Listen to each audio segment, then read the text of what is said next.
Hello and welcome to Crash Course AB Physics 1. This is the beginning of the new unit, Unit 4, Linear Momentum. So in this video, we are going to learn about the impulse, momentum and impulse momentum theorem. So let's get started. Let's learn about momentum. So linear momentum is represented with small p of an object is the product of object mass small m and the velocity v. So momentum is equal to mass into velocity. Linear momentum is a vector quantity in its direction is same as the velocity direction.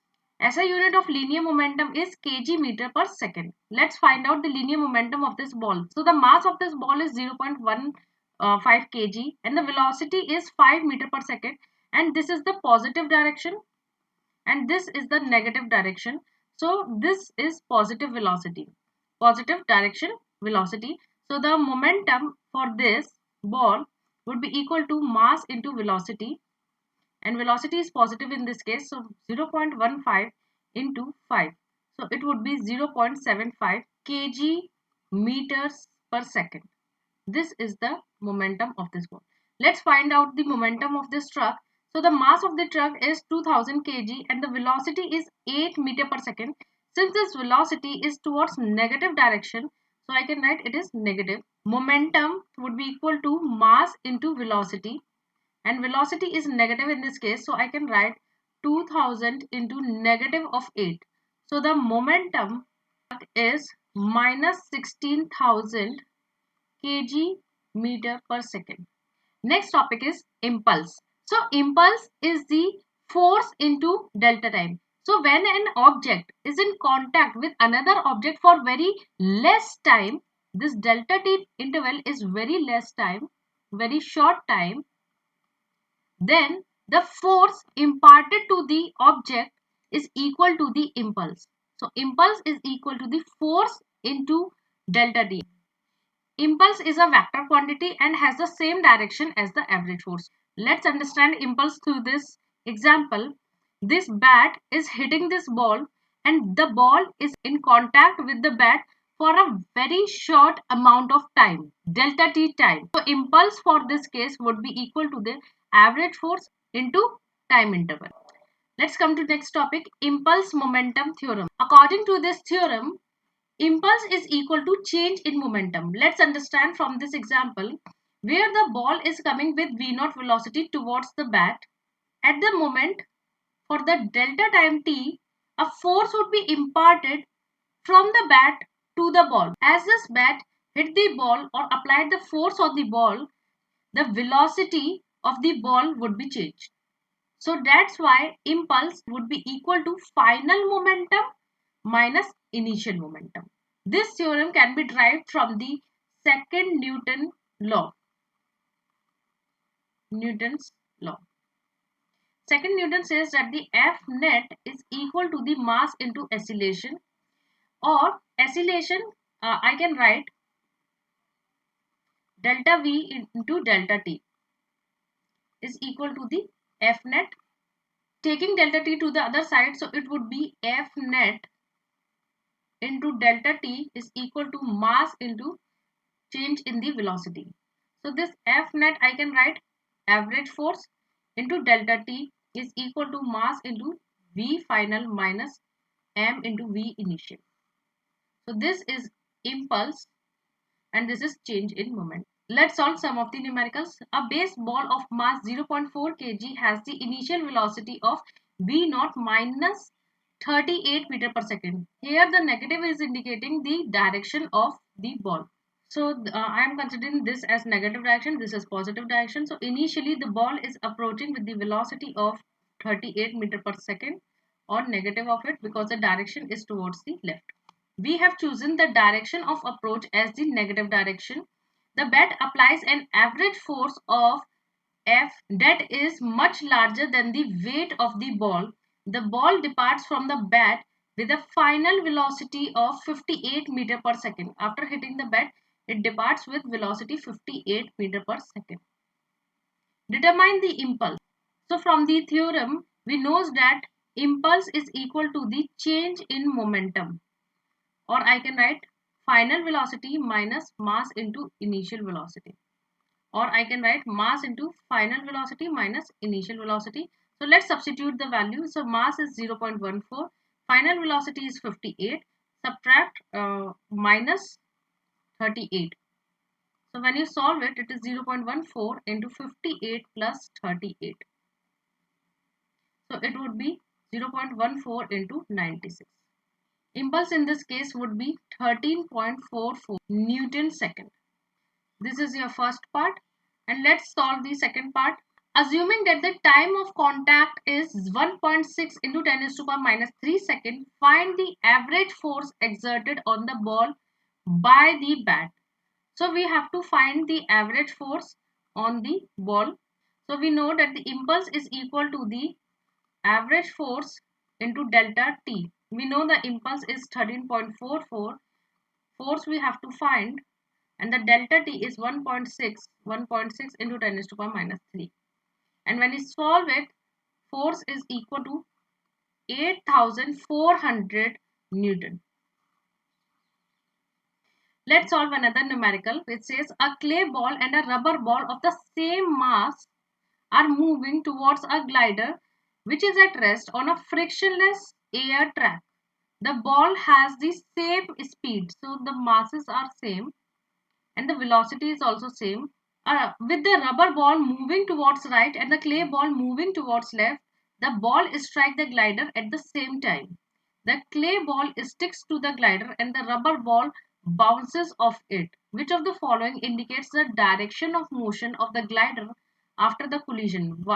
And why does it move in that direction? So let's first indicate the direction. This is negative direction and this is positive direction. When the rubber ball is coming, it comes to this path, strike the glider and it goes back. Okay. Whereas the clay ball comes and sticks on the glider. When the rubber ball would leave, it would leave with the same velocity. So I can find the impulse for the rubber ball is equal to the change in momentum of the rubber ball. Or I can write mass into velocity. So final velocity minus initial velocity. So what is final velocity? It is negative v. Since it is the direction is reversed, so I can write mass into minus v. And what is the initial velocity? So it would be v, positive v. But due to this negative sign, it is minus v. So I can write minus 2 mv. This is the impulse for the rubber ball. On the rubber ball, or I would on the rubber ball. And for the clay ball, I can find the final velocity in this case is 0. So I can write J for the clay ball is equal to the change in momentum of the clay ball. So I can write mass into final velocity minus initial velocity of the clay ball. Mass into final velocity is 0 and the initial velocity is negative v. So it is positive v. This is impulse on the clay ball. On the clay ball. Or I can write the force of the on the clay ball is equal to mv delta t, and similarly for this the force on the rubber ball is equal to minus 2 mv delta t. From the Newton's third law, we know that every action has an equal and opposite reaction. If the glider is applying the force on the ball which is equal to the minus 2 mv upon delta t in the case of rubber ball and mv upon delta t in the case of clay ball, the same force ball would exert on the glider. So I can write force on the glider due to rubber ball. Due to rubber ball, it would be 2 mv upon delta t, the opposite of it, and the force on the glider due to clay ball is equal to minus mv upon delta t. So I can find the net force on the glider would be equal to 2 mv delta t minus mv upon delta t. So the net force, I am writing it here. So the net force on the glider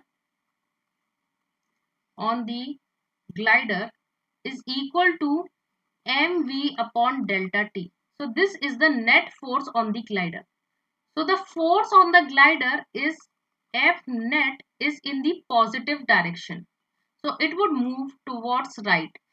And why? Because the rubber balls rebound impart more momentum. So A is my correct option. Let's solve another question. A aircraft of mass 4000 kg is traveling in a straight line with positive direction. Engines can be fired so that the force exerted on the aircraft can be positive or can be negative. The graph above shows data for the force during one interval of which of the following is the best estimate of the net change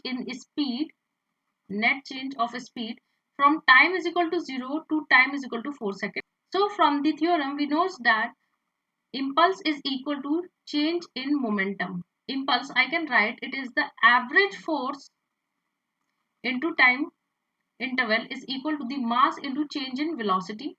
So from this, if we draw the graph between force and time, then using the area, we can find the impulse.